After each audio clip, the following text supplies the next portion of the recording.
Hi friends, ఎలా ఉన్నారు? బాగున్నారా? ఈరోజు రాగి సంగటి చేస్తున్నానండి.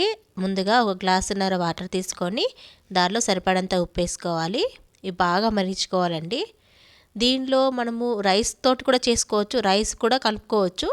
అంటే ఎలా అంటే రాగి పిండిను రైస్ కలిపి కూడా చేసుకోవచ్చు, లేకపోతే మొత్తం రాగి పిండి కూడా చేసుకోవచ్చండి. నేను రాగి పిండి ఒక 2 స్పూన్ తీసుకొని కలిపేసుకొని పెట్టుకోవాలి పక్కన. తర్వాత ఒక కప్పు రాగి పిండి తీసుకున్నానండి. అంటే వాటర్ కొంచెం అంటే రాగి పిండి వేసాక కూడా పల్చగా ఉన్నప్పుడు కొంచెం పిండి కూడా వేసుకోవచ్చు. ఓకేనా? ఇవి బాగా మరగాలండి. మరిగాక ఈ 2 స్పూన్లు కలిపిన రాగి పిండిని వాటర్లో కలిపింది అదంతా వేసేసుకొని కొంచెం ఉడకనివ్వాలి.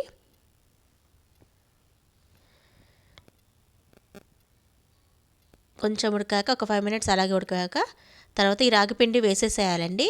దీన్ని వేసి వెంటనే కలపకూడదండి, ఉండలు ఉండలు అలాగే ఉంటుంది. ఇలా ఉంచి ఒక 5 మినిట్స్ ఇలాగ ఉంచేయాలి. ఉంచేసాక కలిపేసుకోవాలి. ఇది ఉండలు లేకుండా కలుపుకోవాలండి. మీకు కావాలనుకుంటే కొంచెం పిండి కూడా వేసుకోవచ్చు. ఓకేనా? ముందుగా కూడా ఒక స్పూన్ నెయ్యి కూడా వేసుకోవచ్చండి, లేకపోతే లాస్ట్కి కూడా వేసుకోవచ్చు ఒక స్పూన్ నెయ్యి.